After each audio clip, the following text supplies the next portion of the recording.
कंप home auto insurance health life insurance liquor store gas station insurance या होर भी किसी तरीके की इंश्योरेंस के लिए अज ही इन्होंने कॉल करो।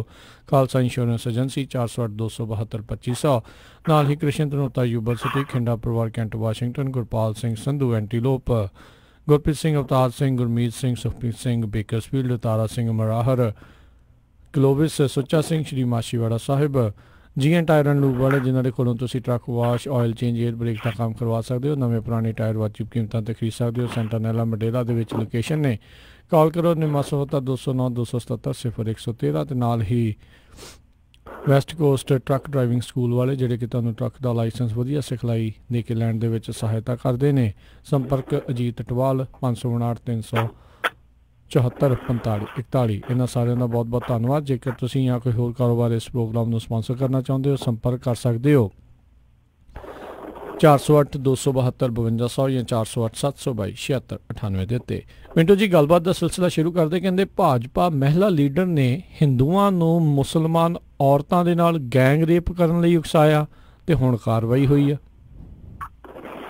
कार्रवाई तो होनी चाहिए जिस तरीके की इन्हें शब्दावली इस्तेमाल की, जिस तरीके के नफरती भाव विखाए, कार्रवाई तो होनी चाहिए। पर कार्रवाई इस तरह भी नहीं होनी चाहिए कि पार्टी वाले कह दें कि असीं ते जी इहनूं पार्टी चों कढ दिता है, कर दिता वो कर दिता, जां असीं इहनूं नोटिस घल्लांगे ते इहदा जवाब सुणांगे। जिहदे मूंह इहो जिहियां चीज़ां सुणियां उहदा की जवाब सुनना जी। इन्हें शरेआम अपनी पोस्ट ते लिखिया, इहदा नाम लीडर दा हैगा सुनीता सिंह गौड़, ये औरत लीडर है यानी जनाना लीडर है भारतीय जनता पार्टी की। ये मुताबिक कहती आ कि उन्होंने एको हल है, मतलब उन्होंने मुसलमान उन्होंने एको हल आ कि हिंदू भरावां नूं 10-10 के टोले बना लेने चाहिए, उन्होंने मावां ते भैणां नाल खुलेआम गलियां च गैंग रेप करने चाहिए। फिर उन्होंने बाजार विच टंग दो ताकि होर लोग भी वेख सकन। ये तुसीं देख लो कि किन्नी शब्दावली गंदी भद्दी नफरती भाव वाली नहीं कह सकते कि गैर अखलाकी भी आ, गैर अखलाकी भी आ, क्योंकि साडे सभ्याचार से यही सिखाया जाता है ना कि पराइयां मावां धीआं भैणां वो सब सांझियां होंदियां जी। इत्थे की आ कि जिहड़े अपने आप अखौती आगू बने फिरदे आ कि असीं आगू आ लोकां दे सियासतदान आ, वो किस तरह के शब्द इस्तेमाल करते पे आ। तां इन्हां ने हुण ठीक है कि उन्होंने पार्टी चो 4 दिन कर देना, फिर बचा के जे बोझ के जे उन्होंने वार लेंगे किसी कोने थाने। पर ये जी गल इन्हें की बहुत गलत की है। ये बदले देखो हुण जिद्दां मैं अक्सर कहना हुन्ना कि जे आपां कतल करने वाले दे नाल नाल साजिश वाले नूं जां ललकारे वाले नूं विच रखदे आ कि इन्हां दा भी रोल आ, तां फिर जिहड़े बंदे इस तरह का उकसावा दिंदे आ, लोकां नूं शह दिंदे आ कि आ काम करो, ये सीधे तौर पर धमकी भी आ, ये किते ना किते उकसाहट भी आ। दोए चीज़ां ने। धमकी एक ऑफेंस है, उकसाहट किसी नूं किसी चीज़ की प्रेरणा हिंसा लई या जुर्म लई वो एक ऑफेंस आ। उसके मुताबिक इहदे ते परचा दर्ज होना चाहिए और ये भी होना चाहिए कि इहदे नाल ना खलोण भारतीय जनता पार्टी वाले। जे खलोना तो फिर खुल के कह देना कि इहदी आवाज़ नहीं, साडी सारियां दी आवाज़ आ। जी जी बिल्कुल। अगली गल करिए मिंटू जी, कहते राम रहीम नूं हुण जमानत दा जिहड़ा है उसदी उन्होंने जमानत होने दे जिहड़ा रौला पै रहा उसका जनतक विरोध होने लग गया। देखो ये मैं तुहानूं शुरू च ही आखी सी गल कि इहदी जमानत दा विरोध होना ही होना, उहदे कई कारण सन। पहला कारण तो यह है ना कि देखो जिहड़े पीड़ित परिवार आ, पीड़ित धिरां, उन्होंने इतराज अपनी थां ते लाउणे आ, ते फिर जिहड़े लोग लागे पासे हैगे आ उन्होंने अपने पद्धर ते एतराज लाने आ। फिर विच सियासतां भी हुंदियां, तुहानूं पता ही है। जे एक सियासी धिर नूं फायदा हुंदा होया ते दूजे ने थोड़ी आखना कि इहदा फायदा हो जावे, वो दूजिਆਂ ने भी करना। सो एतराज जिहड़े आ वो इहदे ते होने ही होने सीगे, पर यह वेखना पऊगा कि एतराज दा एहतराम हुंदा है जां वो एतराज जुत्ती दी नोक ते रख के पासे करके ते कहा जांदा कि असीं ते लियावांगे साडा ते बंदा, असीं अपणियां भुल्लां जिहड़ियां वो सुधनियां वा। तां हुण इहदा जिहड़ा विरोध है जनतक विरोध इस करके उहनूं आख्या जा रहा क्योंकि इस डेरे च वैसे तो कई किस्म के दोष है। एक दोष ये भी है कि इन्होंने लागे पासे वालियां जिहड़ियां जमीनां सी वो रलालियां नाल डरा के धमका के जां आप खरीद के, ऐसियां गल्लां चलदियां ने। ਪਰ ਦੂਜੇ ਪੱਖ ਤੋਂ ਉਸ ਪਿੰਡ ਜਿੱਦਾਂ ਬਾਜੇਕਾ, ਸਿਕੰਦਰਪੁਰ, ਦੜਬੀ, ਜਮਾਲ, ਝੁਰਨ ਵਾਲੀ, ਖੈਰੇਕਾ, ਸ਼ਾਮਲ, ਇਹ ਸਾਰੇ ਪਿੰਡਾਂ ਦੇ ਜਿਹੜੇ ਨੁਮਾਇੰਦੇ ਆ ਕਹਿ ਲਓ ਜਾਂ ਮੋਹਤਬਰ ਕਹਿ ਲਓ, ਉਹ ਗਏ ਡਿਪਟੀ ਕਮਿਸ਼ਨਰ ਦੇ ਕੋਲ ਤੇ ਉਹਨਾਂ ਨੇ ਮੰਗ ਪੱਤਰ ਦੇ ਕੇ ਤੇ ਆਪਣਾ ਇਤਰਾਜ਼ ਜਿਹੜਾ ਉਹ ਦਰਜ ਕਰਵਾ ਦਿੱਤਾ। ਸੋ ਗੱਲ ਉਹੀ ਆ, ਉਹ ਕਹਿੰਦੇ ਕਿ ਦੇਖੋ 2017 ਦੇ ਵਿੱਚ ਜਦੋਂ ਇਹਨੂੰ ਸਜ਼ਾ ਹੋਈ ਸੀ ਤਾਂ ਭੜਕੀ ਹਿੰਸਾ ਜਿਹੜੀ ਸੀ ਉਹਨੇ ਬਹੁਤ ਕੁਛ ਕੀਤਾ ਸੀ, ਉਹ ਸਭ ਨੇ ਵੇਖਿਆ। ਤੇ ਇੱਥੇ ਵੀ ਸਾਡਾ ਉੱਤੇ ਜੀਣਾ ਦੁੱਬਰ ਹੋਇਆ ਰਿਹਾ, ਕਹਿੰਦੇ ਕਿ ਕਈ ਹਫ਼ਤੇ ਕਿਉਂਕਿ ਲਾਗੇ ਪਾਸੇ ਪਿੰਡ ਸੀ ਨਾ ਡੇਰੇ ਦੇ, ਉਹ ਕਹਿੰਦੇ ਕਿ ਸਾਨੂੰ ਅਸ਼ਾਂਤੀ ਦਾ ਖਤਰਾ ਇਹ ਕਿਤੇ ਨਾ ਕਿਤੇ ਫੇਰ ਮਾਹੌਲ ਹੋ ਜਾ ਸਿਰਜਿਆ ਜਾ ਸਕਦਾ, ਤਾਂ ਕਿਰਪਾ ਕਰਕੇ ਇਹਨੂੰ ਉੱਥੇ ਹੀ ਰਹਿਣ ਦਿਓ ਜਿੱਥੇ ਹੈਗਾ, ਮਤਲਬ ਕਿ ਜਿਹੜੀ ਮਾਲਾ ਦਾ ਮਣਕਾ ਉੱਥੇ ਕਰਵਾਇਆ ਰਹਿਣ ਦਿਓ। ਤਾਂ ਹੁਣ ਇਹ ਜਿਹੜੇ ਐਤਰਾਜ਼ ਆ ਇਹ ਤੇ ਦੇਖੋ ਜਨਤਕ ਐਤਰਾਜ਼ ਕਹੇ ਜਾ ਸਕਦੇ ਆ, ਪਰ ਮੈਨੂੰ ਨਹੀਂ ਲੱਗਦਾ ਕਿ ਡਿਪਟੀ ਕਮਿਸ਼ਨਰ ਇਹਨਾਂ ਸਾਰੇ ਐਤਰਾਜ਼ਾਂ ਨੂੰ ਦਰਕਿਨਾਰ ਕਰੂਗਾ। ਕਿਉਂਕਿ ਦੇਖੋ ਜੇ ਇਹ ਆਇਆ ਲੱਖਾਂ ਦੀ ਭੀੜ ਉਧਰ ਨੂੰ ਭੱਜ ਨੱਠ ਉੱਠਣੀ ਆ, ਸਾਰਿਆਂ ਨੇ ਨੱਠ ਪੈਣਾ, ਫੇਰ ਉਹਨੂੰ ਕੰਟਰੋਲ ਕਰਦਿਆਂ ਜੇ ਮੰਨ ਲਓ ਕੋਈ ਢਿੱਲ ਮੱਸ ਹੋ ਜਾਂਦੀ ਆ, ਜੇ ਕੋਈ ਇੱਧਰ ਉੱਧਰ ਕੋਈ ਮੰਨ ਲਓ ਅਨਫੋਰਚੂਨੇਟਲੀ ਹੋ ਜਾਂਦੀ ਆ ਜਾਂ ਸਾਜ਼ਿਸ਼ਨ ਹੋ ਜਾਂਦੀ ਆ, ਤਾਂ ਫਿਰ ਸਾਰੀ ਗਾਲ ਜਿਹੜੀ ਆ ਉਸ ਅਫਸਰ ਤੇ ਡਿੱਗੂਗੀ। ਪਰ ਉਹ ਅਫਸਰ ਕੀ ਸਿਆਸੀ ਦਬਾਅ ਵੀ ਚੱਲ ਪਊਗਾ ਵੀ ਇੱਕ ਵੇਖਣ ਵਾਲੀ ਗੱਲ ਹੋਊਗੀ, ਜਾਂ ਫਿਰ ਐਸੀਆਂ ਟਰਮਸ ਐਂਡ ਕੰਡੀਸ਼ਨਸ ਰੱਖ ਦਿੱਤੀਆਂ ਜਾਣਗੀਆਂ, ਵਿਚਾਰਣਾ ਰਸਤਾ ਐਸਾ ਰੱਖ ਦਿੱਤਾ ਜਾਊਗਾ ਜਿੱਦਾਂ ਗੁਰੂ ਸਰ ਮੋੜੀਆ ਉੱਥੋਂ ਦਾ ਕਹਿ ਦੇਣ ਕਿ ਹਾਂ ਭਾਈ ਅਸੀਂ ਜ਼ਮਾਨਤ ਦਿੰਦੇ ਤੋਂ ਉੱਥੇ ਰਹਿ ਜਾ, ਡੇਰੇ ਦੇ ਵਿੱਚ ਰਹੇਗਾ, ਡੇਰੇ ਤੋਂ ਬਾਹਰ ਨਹੀਂ ਜਾਏਗਾ, ਤਾਂ ਡੇਲੀ ਇੰਨੇ ਬੰਦੇ ਆ ਸਕਦੇ ਆ ਜਾਂ ਨਹੀਂ ਆ ਸਕਦੇ, ਯਾਨੀ ਉਹ ਜਾਂ ਤੇ ਇਹੋ ਜਿਹੀਆਂ ਸ਼ਰਤਾਂ ਹੋਣਗੀਆਂ, ਤਾਂ ਜਾਂ ਫਿਰ ਜਿਹੜਾ ਡੀਸੀ ਆ ਉਹ ਆਪਣੇ ਤੇ ਸਭ ਕੁਛ ਲਊਗਾ ਤੇ ਜਾਂ ਫਿਰ ਉਹ ਹੱਥ ਡਰ ਗਿਆ ਮੈਂ ਕਿੱਧਰ ਨਹੀਂ ਜਾਊਂਗਾ। ਤਾਂ ਇਹ ਚੀਜ਼ਾਂ ਜਿਹੜੀਆਂ ਵੇਖਣ ਵਾਲੀਆਂ ਹੋਣਗੀਆਂ, ਤਾਂ ਕੁੱਲ ਮਿਲਾ ਕੇ ਕਹਿ ਸਕਦੇ ਕਿ ਅੱਧ ਵਾਟੇ ਹਾਲੇ ਇਹਨਾਂ ਦਾ ਕੰਮ ਹੈ ਜਿਹੜਾ ਨੱਟ ਗਿਆ। ਜੀ ਜੀ ਜੀ ਅਗਲੀ ਗੱਲ ਕਰਦੇ ਹਾਂ, ਸੰਨੀ ਦਿਓਲ ਵੱਲੋਂ ਕਿਸੇ ਹੋਰ ਨੂੰ ਨੁਮਾਇੰਦਾ ਬਣਾਉਣ ਦੇ ਚਰਚੇ ਨੇ, ਸੋਸ਼ਲ ਮੀਡੀਆ ਤੇ ਹੋ ਰਹੀ ਹੈ ਨਖੇਦੀ। ਦੇਖੋ ਸੰਨੀ ਦਿਓਲ ਨੇ ਜਦੋਂ ਬਣਾਇਆ ਉਹ ਵੀ ਫਿਲਮੀ ਲਾਈਨ ਦਾ ਬੰਦਾ, ਤੇ ਕਮਾਲ ਦੀ ਗੱਲ ਆ ਕਿ ਬੰਦੇ ਵੀ ਚੁਣ ਕੇ ਲੱਭੇ। ਨੁਮਾਇੰਦਾ ਫੇਰ ਨਹੀਂ ਗੁਰਦਾਸਪੁਰ ਦਾ ਬਣਾਇਆ, ਕਮਾਲ ਦੀ ਕਿਸਮਤ ਵੇਖੋ ਗੁਰਦਾਸਪੁਰੀਆਂ ਦੀ, ਮਜੈਲਾਂ ਦੀ, ਕਿ ਫੇਰ ਗੁਰਦਾਸਪੁਰ ਤੋਂ ਬਾਹਰੀ ਬੰਦਾ ਹੀ ਉਹਨੇ ਜਿਹੜਾ ਆਪਣਾ ਰਿਪਰੈਜ਼ੈਂਟੇਟਿਵ ਲਾਇਆ ਵਾ, ਉਹ ਵੀ ਮੋਹਾਲੀ ਜ਼ਿਲ੍ਹੇ ਤੋਂ ਤਾਲੁਕ ਰੱਖਦਾ। ਹਾਲਾਂਕਿ ਉਹ ਪੰਜਾਬੀ ਮੁੰਡਾ ਤੇ ਫਿਲਮੀ ਲਾਈਨ ਦਾ ਹੀ ਮੁੰਡਾ, ਆਰਟਿਸਟ ਆ, ਨਾਲ ਲਿਖਦਾ ਵੀ ਆ, ਸਕ੍ਰਿਪਟ ਰਾਈਟਰ ਵੀ ਆ, ਪਰ ਗੱਲ ਇਹ ਆ ਕਿ ਉਹਨੂੰ ਇਹਨੇ ਨੁਮਾਇੰਦਾ ਨਿਯੁਕਤ ਕਰ ਦਿੱਤਾ। ਹਾਲਾਂਕਿ ਥੋੜੀ ਜਿਹੀ ਕਨਫਿਊਜ਼ਨ ਹੈ, ਤੁਹਾਨੂੰ ਪਤਾ ਸੋਸ਼ਲ ਮੀਡੀਆ ਤੇ ਹੱਲਾ ਜ਼ਿਆਦਾ ਹੋ ਜਾਂਦਾ, ਹੱਲਾ ਲਾਲਾ ਜ਼ਿਆਦਾ ਕਰਦੇ ਆ ਚੀਜ਼ਾਂ ਦੇ ਤੱਥ ਜਿਹੜੇ ਆ ਉਹ ਥੋੜੇ ਸੰਕੋਚ ਕੇ ਪੜੇ ਜਾਂਦੇ ਆ। ਤਾਂ ਕਹਿਣ ਦਾ ਮਤਲਬ ਇਹ ਆ ਕਿ ਇਹ ਸੰਨੀ ਦਿਓਲ ਨੇ ਇਹ ਨਹੀਂ ਆਖਿਆ ਕਿ ਮੈਂ ਹੁਣ ਜਿਹੜਾ ਇਹ ਸਾਰਾ ਹੈਗਾ ਲੋਕ ਸਭਾ ਹਲਕਾ ਉਹ ਇਹਨੂੰ ਠੇਕੇ ਤੇ ਦੇ ਦਿੱਤਾ ਜਾਂ ਹਿੱਸੇ ਤੇ ਦੇ ਦਿੱਤਾ, ਇਸ ਤਰ੍ਹਾਂ ਨਹੀਂ ਹੈ। ਉਹਨੇ ਲਿਖਿਆ ਵਾ ਕਿ ਜਦੋਂ ਮੇਰੀ ਗੈਰ ਹਾਜ਼ਰੀ ਹੋਏਗੀ ਤਾਂ ਮੀਟਿੰਗਾਂ ਵਗੈਰਾ 'ਚ ਸ਼ਿਰਕਤ ਕਰ ਸਕਦਾ।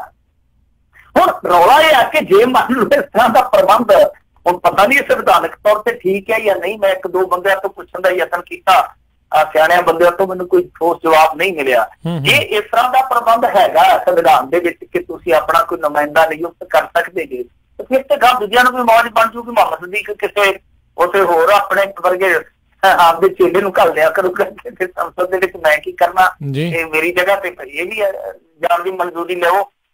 ਤੇ ਕੱਲ ਨੂੰ ਇੱਕ ਚੀਜ਼ ਹੋਰ ਵੀ ਦੇਖੋ ਨਾ, ਕੱਲ ਨੂੰ ਸਰਪੰਚ ਵੀ ਏਦਾਂ ਦਾ ਰੇੜਕਾ ਪਾਉਣਗੇ। ਅੱਜ ਦੀ ਘੜੀ ਦੇਖੋ ਸਰਪੰਚ ਲਈ ਕਿੰਨਾ ਸਖਤ ਕਾਨੂੰਨ ਆ ਕਿ ਜੇ ਮੰਨ ਲਓ ਸਰਪੰਚ ਦੀ ਘਰ ਵਾਲੀ ਆ, ਸਰਪੰਚ ਉਹ ਸਾਬਕਾ ਹੋ ਗਿਆ ਤੇ ਉਹ ਸਰਪੰਚ ਦੀ ਮੌਜੂਦਾ ਹੋ ਗਈ, ਤਾਂ ਜਿਹੜਾ ਸਾਬਕਾ ਹੋ ਗਿਆ ਸਰਪੰਚ ਉਹਦੀ ਜਗ੍ਹਾ ਮੀਟਿੰਗ ਨਹੀਂ ਲੈ ਸਕਦਾ। ਤਾਂ ਇੱਕ ਸਰਪੰਚ ਲਈ ਇਹ ਪ੍ਰਬੰਧ ਹੋਆ ਕਿ ਕੋਈ ਵੀ ਪ੍ਰਸ਼ਾਸਕੀ ਕੰਮ ਹੈ ਜਿਹੜਾ ਜਾਂ ਵਿਧਾਨਕ ਕੰਮ ਹੈ ਜਿਹੜਾ, ਉਹ ਇੱਕ ਸਾਬਕਾ ਸਰਪੰਚ ਉਹਦਾ ਘਰ ਵਾਲਾ ਨਹੀਂ ਕਰ ਸਕਦਾ, ਮੌਜੂਦਾ ਸਰਪੰਚ ਨਹੀਂ ਕਰ ਸਕਦੀ ਆ। ਇਹ ਇੱਕ ਤਰ੍ਹਾਂ ਨਾਲ ਜਿਹੜੀ ਸੰਵਿਧਾਨਕ ਖੋਲਿਆ ਤੇ ਫਿਰ ਬੜੀ ਵਿਵਾਦਤ ਹੋਏਗੀ, ਕਰਨ ਨੂੰ ਕੋਈ ਹੋਰ ਵੀ ਕਹਿ ਸਕਦਾ। ਔਰ ਦੇਖੋ ਸੰਨੀ ਦਿਓਲ ਚਲੋ ਉੱਥੇ ਰਹਿ ਲੈ 10 ਦਿਨ 15 ਦਿਨ ਇੱਥੇ ਕੰਮ ਕਰੇ ਆਪਦਾ, ਠੀਕ ਆਉਣਾ ਜਾਣਾ ਬਣਿਆ ਰਹਿੰਦਾ, ਪਰ ਇਹਦੀ ਆੜ ਦੇ ਵਿੱਚ ਜੇ ਉਹ ਆਖੇ ਕਿ ਮੈਂ ਆਉਣਾ ਹੀ ਨਹੀਂ, ਫਿਰ ਤੇ ਬਿਲਕੁਲ ਗੈਰ ਅਖਲਾਕੀ ਵੀ ਹੋ ਜਾਣਾ ਕੰਮ। ਪਰ ਮੇਰੇ ਖਿਆਲ ਦੇ ਨਾਲ ਦੇਖੋ ਜਿਨ੍ਹਾਂ ਤੋਂ ਤੁਸੀਂ ਵੋਟਾਂ ਲਈਆਂ ਉਹਨਾਂ ਦੀ ਰਾਏ ਲੈ ਲਓ। ਸਭ ਤੋਂ ਵੱਡੀ ਗੱਲ ਹੈ ਕਿ ਕੀ ਉਹ ਲੋਕ ਇਸ ਗੱਲ ਤੇ ਸਹਿਮਤ ਆ, ਕਿਉਂਕਿ ਮੇਰੇ ਵਰਗੇ 99% ਲੋਕਾਂ ਨੂੰ ਜੇ ਇਹ ਵਿਧਾਨਕ ਪ੍ਰਬੰਧ ਹੋਇਆ ਵੀ ਤਾਂ ਪਤਾ ਨਹੀਂ ਹੋਣਾ। ਤਾਂ ਜਿਹੜੀ ਚੀਜ਼ ਹਨੇਰੇ 'ਚ ਰੱਖੀ ਗਈ ਆ, ਉਦੋਂ ਤੇ ਤੂੰ ਕਹਿੰਦਾ ਮੇਰੇ ਪਾਪਾ ਨੇ ਕਿਹਾ, ਮੇਰੇ ਪਾਪਾ ਨੇ ਕਿਹਾ, ਮੈਂ ਤੇ ਇੱਥੇ ਰਹੂੰਗਾ, ਹਾਂ ਗੱਲਾਂ ਕਰਦਾ ਸੀ ਤੂੰ। ਤੇ ਉਹਨਾਂ ਨੇ ਵੀ ਯਕੀਨ ਕਰ ਲਿਆ ਜਿਹੜੇ ਬੰਦੇ ਨੂੰ ਚੱਜ ਨਾਲ ਉੱਥੋਂ ਦੀਆਂ ਮੁਸ਼ਕਲਾਂ ਦਾ ਨਹੀਂ ਪਤਾ, ਅੱਜ ਦੇ ਉਹਨੂੰ ਸਵਾਲਾਂ ਦੇ ਜਵਾਬ ਨਹੀਂ ਦੇਣੇ ਆਉਂਦੇ, ਉਹਨਾਂ ਨੇ ਚੁਣ ਲਿਆ। ਚਲੋ ਗਲਤੀ ਜੋ ਵੀ ਆ, ਪਰ ਇਹ ਤਾਂ ਹੁਣ ਸਮਾਂ ਤੈਅ ਕਰੂਗਾ ਜੋ ਵੀ ਗਲਤੀ ਹੈ ਜਾਂ ਇਹ ਉਹਨਾਂ ਦਾ ਸਹੀ ਨਿਰਣਾ ਸੀਗਾ। ਪਰ ਸੰਨੀ ਦਿਓਲ ਨੂੰ ਆਪਣੇ ਇਲਾਕੇ ਦੇ ਲੋਕਾਂ ਤੋਂ, ਵੋਟਰਾਂ ਤੋਂ ਪੁੱਛਣਾ ਤੇ ਚਾਹੀਦਾ ਕਿ ਕੀ ਉਹਨਾਂ ਨੂੰ ਸੰਨੀ ਦਿਓਲ ਦਾ ਨੁਮਾਇੰਦਾ ਉਹਨਾਂ ਦੀ ਨੁਮਾਇੰਦਗੀ ਕਰਦਾ ਨਜ਼ਰ ਆਉਣਾ ਚਾਹੀਦਾ ਜਾਂ ਸੰਨੀ ਦਿਓਲ ਖੁਦ ਕਰੇ। ਜੋ ਰਾਏ ਇਹਦੇ ਪੱਖ 'ਚ ਦਿੰਦੇ ਤੇ ਠੀਕ ਠਾਕ ਹੈ, ਫਿਰ ਆਪਣਾ ਤਾਂ ਕੋਈ ਝਗੜਾ ਨਹੀਂ ਰਹਿ ਜਾਣਾ। ਮੀਆਂ ਬੀਵੀ ਰਾਜੀ ਤਾਂ ਕਿਆ ਕਰੇਗਾ ਕਾਜੀ। ਜੀ ਜੀ ਬਿਲਕੁਲ। ਪਰ ਗੁਰਦਾਸਪੁਰੀਆਂ ਨੇ ਜੇ ਰਾਏ ਮੰਗਦੇ ਤਾਂ ਸ਼ਾਇਦ ਇੱਕ ਅੱਧਾ ਹੋਰ ਬੰਬੇ ਵਾਲਾ ਚੁਣ ਲੈਣਾ ਸੀ। ਉਹਨਾਂ ਨੂੰ ਥੋੜ੍ਹੀ ਆਦਤ ਹੈਗੀ ਹੈ ਵੀ ਫਿਲਮੀ ਬੰਦੇ ਜਿਹੜੇ ਉਹ ਜ਼ਿਆਦਾ ਚੁਣਦੇ ਨੇ ਗੁਰਦਾਸਪੁਰ ਵਾਲੇ। ਅਤੇ ਹੁਣ ਦੇਖਦੇ ਹਾਂ ਉਹਨਾਂ ਦੇ ਨਾਲ ਕਿੰਨੀਆਂ ਕੁ ਉਹਨਾਂ ਦੀਆਂ ਸ਼ਿਕਾਇਤਾਂ ਦੇ ਕਿੰਨਾ ਦੇ ਉਹਨਾਂ ਦੇ ਮਸਲੇ ਹੱਲ ਹੁੰਦੇ ਆ। ਅਗਲੀ ਮਿੰਟ ਜੀ ਗੱਲ ਕਰਦੇ, ਕਹਿੰਦੇ 550ਵੇਂ ਪ੍ਰਕਾਸ਼ ਪੁਰਬ ਮੌਕੇ ਮੋਦੀ ਨੂੰ ਪੰਜਾਬ ਆਉਣ ਦਾ ਸੱਦਾ। ਇਹਨਾਂ ਨੇ ਮੁਲਾਕਾਤ ਕੀਤੀ ਅੱਜ, ਜਿਹੜੇ ਕਮੇਟੀ ਵਾਲੇ ਆ, ਇਹਨਾਂ ਨੇ ਜਾ ਕੇ ਸੱਦਾ ਪੱਤਰ ਦਿੱਤਾ। ਅੱਜ ਮੇਰੇ ਖਿਆਲ ਦੇ ਨਾਲ ਪ੍ਰਧਾਨ ਜੀ ਵੀ ਗਏ ਸੀਗੇ। ਪ੍ਰਧਾਨ ਵੀ ਦੋ ਹੋ ਜਾਂਦੇ ਹੈ ਕਿ ਇੱਕ ਸ਼੍ਰੋਮਣੀ ਅਕਾਲੀ ਦਲ ਬਾਦਲ ਵਾਲੇ ਤੇ ਇੱਕ ਉਹਨਾਂ ਦੇ ਆਪਣੇ ਦੂਜੇ ਪ੍ਰਧਾਨ SGPC ਵਾਲੇ ਗੋਬਿੰਦ ਸਿੰਘ ਲੌਂਗੋਵਾਲ। ਗੋਬਿੰਦ ਸਿੰਘ ਲੌਂਗੋਵਾਲ ਵੀ ਗਏ ਆ ਤੇ ਇੱਥੇ ਦੂਜੇ ਪ੍ਰਧਾਨ ਸਾਹਿਬ ਵੀ ਮੇਰੇ ਖਿਆਲ ਦੇ ਨਾਲ ਗਏ ਆ। ਇਹ ਜਿਹੜਾ ਵਫਦ ਗਿਆ ਜਿਹਦੇ ਚ ਬਲਵਿੰਦਰ ਸਿੰਘ ਭੁੰਦੜ ਵੀ ਸ਼ਾਮਲ ਸਨ, ਬੀਬਾ ਹਰਸਿਮਰਤ ਕੌਰ ਬਾਦਲ ਵੀ ਸ਼ਾਮਲ ਸੀਗੇ, ਤਾਂ ਹੋਰ ਵੀ ਕੁਛ ਜਿੱਦਾਂ ਅਵਤਾਰ ਸਿੰਘ ਹਿੱਤ ਵਰਗੇ ਜਿਹੜੇ ਨੇਤਾ ਆ, ਸਿੱਖ ਆਗੂ ਆ ਜਿਹੜੇ, ਉਹ ਗਏ ਆ। ਤਾਂ ਇਹਨਾਂ ਨੇ ਇੱਕ ਤੇ ਹਮੇਸ਼ਾ ਜਿਹੜੀ ਉਹ ਕਰਦੇ ਹੁੰਦੇ ਆ, ਉਹ ਤੇ ਕੀਤੀ ਸ਼ਲਾਘਾ ਜੀ, ਬਹੁਤ ਵਧੀਆ ਕੰਮ ਚੱਲਦੇ ਪਏ ਕਰਤਾਰਪੁਰ ਸਾਹਿਬ ਲਾਂਘੇ ਦੇ। ਤੇ ਫਿਰ ਨਾਲ ਉਹਨਾਂ ਨੇ ਇਹ ਸੱਦਾ ਦਿੱਤਾ ਇਹਨਾਂ ਨੂੰ ਕਿ ਤੁਸੀਂ ਇਸ ਤਰ੍ਹਾਂ ਕਰੋ ਕਿ 550ਵਾਂ ਜਿਹੜਾ ਇਹ ਮਨਾ ਰਹੇ ਆ ਗੁਰਪੁਰਬ, ਤੁਸੀਂ ਇਸ ਪਾਵਨ ਪਵਿੱਤਰ ਮੌਕੇ ਤੇ ਹਾਜ਼ਰੀ ਭਰੋ। ਸੋ ਦੇਖਦੇ ਆ ਹੁਣ ਉਹ ਹਾਜ਼ਰੀ ਸਵੀਕਾਰ ਕਰਦੇ ਭਰਨੀ ਕਿ ਨਹੀਂ ਕਰਦੇ। ਪਹਿਲੀ ਗੱਲ ਤੇ ਇਹ ਵੇਖਣ ਵਾਲੀ ਹੋਊਗੀ। ਜੇ ਕਰਦੇ ਵੀ ਆ ਤੇ ਜੇ ਤੇ ਉਹਨੇ ਆ ਕੇ ਫਿਰ ਆਪਣੀ ਮਨ ਕੀ ਬਾਤ ਕਰ ਜਾਣੀ ਆ ਤੇ ਕਾਂਗਰਸ ਨੂੰ ਗਾਲਾਂ ਕੱਢਣੀਆਂ, ਉਹ ਕੰਮ ਤੇ ਕੋਈ ਵੀ ਕਰ ਸਕਦਾ। ਉੱਥੇ ਇਕੱਲਾ ਸੁਖਬੀਰ ਸਿੰਘ ਬਾਦਲ ਵੀ ਨਹੀਂ ਮੁੱਕਦਾ ਮੇਰੇ ਖਿਆਲ ਦੇ ਨਾਲ, ਜੇ ਉਹਨੂੰ ਟਾਈਮ ਘੰਟਾ 1.5 ਘੰਟਾ ਦਿੱਤਾ ਜਾਵੇ। ਮਤਲਬ ਕਿ ਜੇ ਤੇ ਬਾਬੇ ਦੇ ਕੋਈ ਫਲਸਫੇ ਦੀ ਗੱਲ ਕਰਨੀ ਆ, ਜੇ ਕੋਈ ਪੰਜਾਬ ਦੇ ਭਲੇ ਦੀ ਗੱਲ ਕਰਨੀ ਆ, ਇਹ ਤੇ ਠੀਕ ਆ। ਤੇ ਜੇ ਅੱਗੋਂ ਉਹਨੇ ਆਪ ਦੀਆਂ ਕਰੀ ਜਾਣੀਆਂ ਪ੍ਰਧਾਨ ਮੰਤਰੀ ਨੇ, ਤੇ ਇਹਨਾਂ ਨੇ ਹੱਥ ਜੋੜ ਕੇ ਜਕਾਰੇ ਛੱਡੀ ਜਾਣੇ ਆ, ਬੋਲੇ ਸੋ ਦਿਆਲ, ਬੋਲੇ ਸੋ ਦਿਆਲ, ਫਾਇਦਾ ਕੀ ਆ? ਜਾਂ ਘੱਟੋ ਘੱਟ ਉੱਥੇ ਉਹ ਗੱਲ ਕੀਤੀ ਜਾਵੇ ਜੋ ਬਾਬੇ ਨਾਨਕ ਦਾ ਸੰਦੇਸ਼ ਸੀਗਾ। ਤਾਂ ਉਸ ਸੰਦੇਸ਼ ਦੇ ਉਲਟ ਅੱਜ ਕੀ ਕੁਛ ਕਰਦੇ ਪਏ ਆ, ਇਹ ਮਾੜਾ ਜਿਹਾ ਉੱਥੇ ਇਹਨਾਂ ਨੂੰ ਚਾਨਣ ਕਰਾ ਦੇਣ। ਕਿਉਂਕਿ ਅਸਲੀ ਤੇ ਫਿਰ ਇਹੋ ਹੀ ਹੈ ਨਾ, ਸਮਾਗਮ ਤੇ ਤਾਂ ਹੀ ਬਣੇਗਾ ਨਾ ਜੇ ਉੱਥੇ ਤੁਸੀਂ ਇੱਕ ਦੂਜੇ ਨੂੰ ਨਿੰਦੀ ਜਾਣਾ। ਉੱਥੇ ਭਾਵੇਂ ਸਾਰੇ ਬੁਲਾ ਲਓ, ਇੱਕ ਪਾਰਟੀ ਦੇ ਨੂੰ ਦੇ ਲਓ ਟਾਈਮ। ਤਾਂ ਜ਼ਰੂਰਤ ਇਹ ਹੈ ਕਿ ਬਾਬੇ ਦੇ ਫਲਸਫੇ ਦੀ ਨਾ ਸਿਰਫ ਚਰਚਾ ਹੋਵੇ, ਗੈਰ ਸਿਆਸੀ ਯਾਨੀ ਸ਼ੁੱਧ ਬਾਬੇ ਦੇ ਫਲਸਫੇ ਦੀ ਚਰਚਾ ਹੋਵੇ ਇਸ ਮੌਕੇ ਤੇ। ਔਰ ਜੋ ਅੱਜ ਚੱਲਦਾ ਇਮਾਨਦਾਰੀ ਨਾਲ ਅਕਾਲੀ ਜਾਂ ਜਿਹੜੇ ਸਿੱਖ ਕੌਮ ਦੇ ਆਪਣੇ ਆਪ ਨੂੰ ਅਲੰਬਰਦਾਰ ਕਹਾਉਂਦੇ ਆ, ਉਹ ਇਮਾਨਦਾਰੀ ਨਾਲ ਉੱਥੇ ਦੱਸਣ ਸਾਰੀਆਂ ਚੀਜ਼ਾਂ। ਜੀ ਜੀ ਜੀ ਅਗਲੀ ਗੱਲ ਕਰਦੇ ਆ। ਅੰਮ੍ਰਿਤਸਰ ਵਿੱਚ 5 ਕੁਇੰਟਲ ਤੋਂ ਵੱਧ ਹੈਰੋਇਨ ਫੜੀ ਗਈ। ਦੇਖੋ, ਇਹ ਹੈਰੋਇਨ ਜਿਹੜੀ ਸੀਗੀ ਉਹ ਦੱਸਦੇ ਆ ਕਿ ਪਾਕਿਸਤਾਨ ਚੋਂ ਆਈ ਤੇ ਇੱਥੇ ਫੜੀ ਗਈ, ਅਟਾਰੀ ਬਾਰਡਰ ਤੇ ਫੜੀ ਗਈ ਆ। ਇਹ ਬੜੀ ਤਗੜੀ ਕੰਸਾਈਨਮੈਂਟ ਹੈ। ਜੇ ਤੁਸੀਂ ਹੁਣ ਦੇਖੋ 5 ਕੁਆਂਟਲ ਤੇ 32 ਕਿਲੋ ਆ, ਲਗਭਗ 5.5 ਕੁਆਂਟਲ ਹੈਰੋਇਨ ਜਿਹੜੀ ਆ ਉਹ ਮੇਰੇ ਖਿਆਲ ਦੇ ਨਾਲ ਘੱਟੋ ਘੱਟ 2000 ਕਰੋੜ ਦੀ ਤੇ ਹੋਊਗੀ।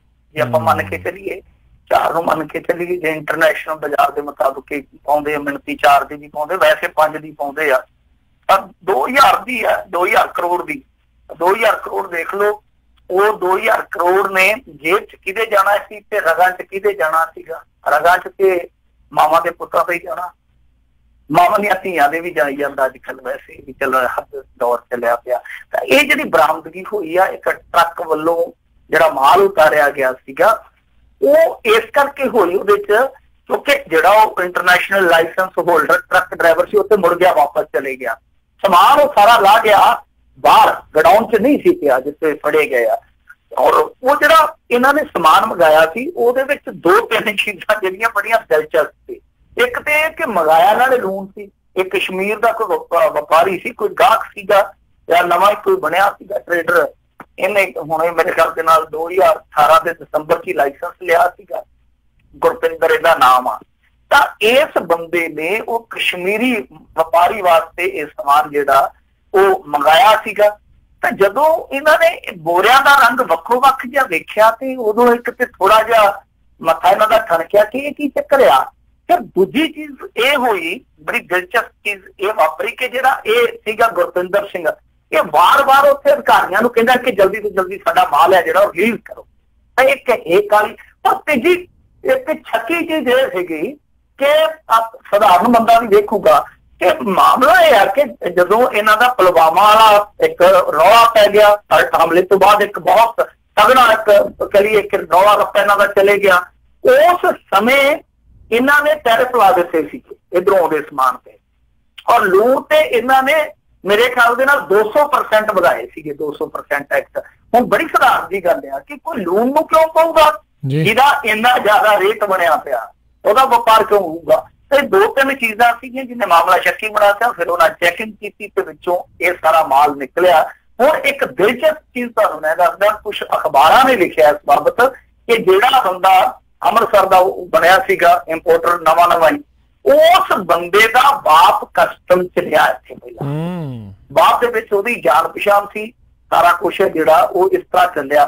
ਹੁਣ ਇਹਦੇ ਚ ਇਹ ਤੰਦਾਂ ਜੋੜਨੀਆਂ ਚਾਹੀਦੀਆਂ ਕਿ ਕੀ ਇਹ ਪਹਿਲੀ ਚੋਰੀ ਪਹਿਲਾ ਫਾਹ ਸੀ ਜਾਂ ਇਹ ਬਹੁਤ ਅੱਗੇ ਕਰ ਚੁੱਕੇ ਆ। ਵੈਸੇ ਚ ਦੱਸਦੇ ਆ ਕਿ ਦੂਜੀ ਵਾਰੀ ਇਹਨੇ ਸਮਾਨ ਮੰਗਾਇਆ, ਇਹ ਜਿਹੜਾ ਇੰਪੋਰਟਰ ਬਣਿਆ ਇਹਨੇ ਦੂਸਰੀ ਦਫਾ ਹੀ ਮੰਗਾਇਆ ਵਾ, ਪਰ ਫਿਰ ਵੀ ਤੰਦਾਂ ਜੋੜਨੀਆਂ ਚਾਹੀਦੀਆਂ ਕਿ ਕਿਸੇ ਹੋਰ ਦੇ ਨਾਮ ਤੇ ਇਹ ਧੰਦਾ ਨਹੀਂ ਸੀ ਚੱਲਦਾ। ਔਰ ਇਹ ਵੀ ਵੇਖਣਾ ਚਾਹੀਦਾ ਕਿ ਉੱਥੇ ਕੋਈ ਰਲਿਆ ਮਿਲਿਆ ਭੇਡੂ ਤੇ ਨਹੀਂ ਸੀ ਬੈਠਾ ਨਾਲ। ਸਹੀ ਗੱਲ ਆ, ਤਾਂ ਹੀ ਤਾਂ ਬਾਰਡਰ ਤੇ ਬੜੇ ਆਰਾਮ ਦੇ ਨਾਲ ਲੰਘਾਉਣ ਦੀਆਂ ਜਿਹੜੀਆਂ ਕੋਸ਼ਿਸ਼ਾਂ ਉਹ ਕਰ ਰਹੇ ਸੀ। ਅਗਲੀ ਮਿੰਟੂ ਜੀ ਗੱਲ ਕਰੀਏ ਵੀ ਕਹਿੰਦੇ ਮਜੀਠੀਆ ਤੇ ਸੁਖਬੀਰ ਖਿਲਾਫ ਕਾਰਵਾਈ ਨਾ ਕਰਨ ਤੇ ਹੁਣ ਹਾਈ ਕੋਰਟ ਵੱਲੋਂ ਨੋਟਿਸ। ਕੋਈ ਕਮਾਲ ਦੀ ਗੱਲ ਹੈ ਨਾ ਕਿ ਜਿਹੜੇ ਲੋਕ ਕਹਿੰਦੇ ਸੀ ਕਿ ਸੁਖਬੀਰ ਸਿੰਘ ਬਾਦਲ ਤੇ ਵਿਕਰਮ ਮਜੀਠੀਆ ਨੂੰ ਅਸੀਂ 10 ਦਿਨਾਂ ਚ 15 ਦਿਨਾਂ ਚ ਕਾਲਰ ਫੜ ਕੇ ਅੰਦਰ ਸੁੱਟ ਦੇਣਾ, ਕੈਪਟਨ ਤੇ ਇੱਥੋਂ ਤੱਕ ਕਹਿੰਦਾ ਹੁੰਦਾ ਮਜੀਠੀਆ ਨੂੰ ਕਿ ਲੰਬੂ ਜਣ ਤੋਂ ਮੈਂ 50 ਦਿਨਾਂ ਚ ਐ ਕਰ ਦੂ ਸਿੱਧਾ ਕਰ ਦੂ।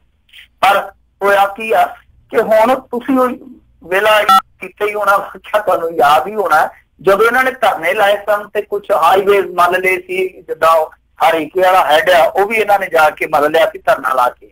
ਉਦੋਂ ਵੈਸੇ ਬ੍ਰਹਮਪੁਰਾ ਦੀਆਂ ਵੀ ਪ੍ਰੀਤਾਂ ਗੂਰੀਆਂ ਸੀ, ਉਹ ਮਖਮਲੀ ਜੇ ਕੰਬਲ ਦੇ ਵਿੱਚ ਵੜ ਗਿਆ ਕੋਈ ਸਰਦੀ ਦੇ ਕੇ ਸੁਖਬੀਰ ਸਿੰਘ ਬਾਦਲ ਦੇ ਨਾਲ।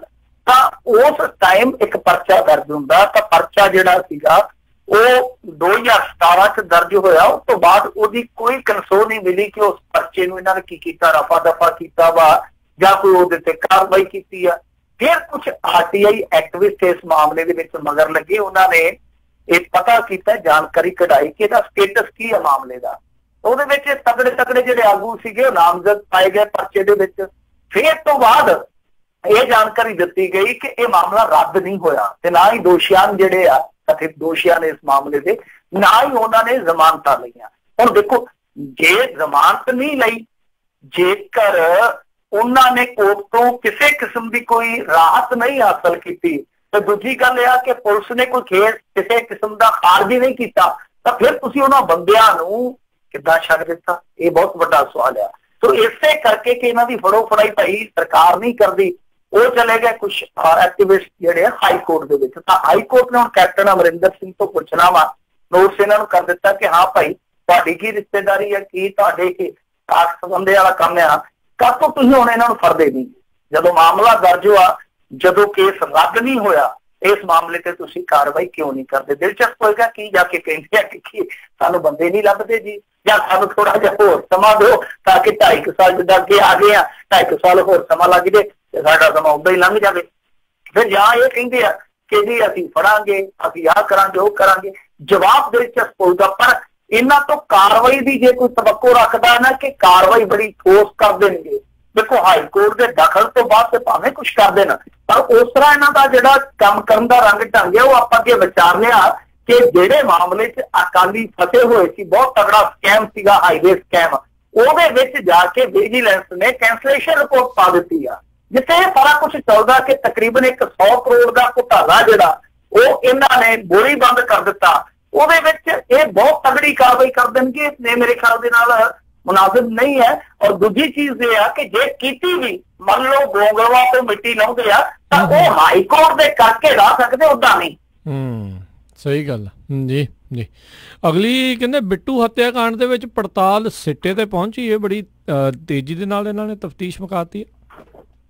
नहीं देखो तफ्तीश इन्हां दी मुक्की जानी सी, फिर तो जिहड़ा रिमांड हुंदा ਉਹ ਹੁਣ ਲਗਾਤਾਰ ਤੇ ਮਿਲੀ ਨਹੀਂ ਜਾਣਾ, ਉਹ ਇਹਨਾਂ ਨੂੰ ਕਿਸੇ ਨਾ ਕਿਸੇ ਦਿਨ ਮੁਕਾਉਣਾ ਹੀ ਪੈਣਾ। ਤਾਂ ਉਹਨਾਂ ਨੂੰ ਜੁਡੀਸ਼ੀਅਲ ਕਰ ਦਿੱਤਾ, ਇਹਨਾਂ ਨੇ ਜੇਲ੍ਹ 'ਚ ਭੇਜ ਦਿੱਤਾ ਜਿਹੜੇ ਹਥਿਆਰੇ ਸੀਗੇ।